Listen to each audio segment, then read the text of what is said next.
We have to do more in this country to protect members of the gay community. Here in Washington, D.C., there have been an increase in the attacks on members of the gay community. And I recently heard of a case of a 23-year-old who was stabbed in the head while sitting at a bus stop. In a recent conversation with a member that I had of the LGBTQA community, she told me that she was also stabbed by people who couldn't stand her just because of her sexual orientation.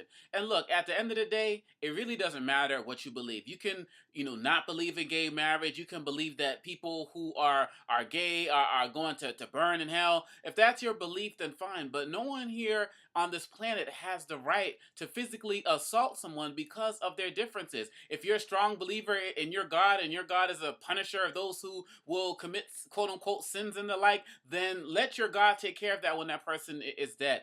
We need to have a greater respect for life in this community, and we have to understand that just because we disagree with somebody, it does not mean that we have to physically get out there and do bodily harm to them. It's bad enough that many of the people within the gay community have to go to school and deal with issues of bullying as young as 10 years old. And we know that bullying happens to people of all particular backgrounds, but we're seeing these attacks against members of the gay community on a rise again, particularly in this area.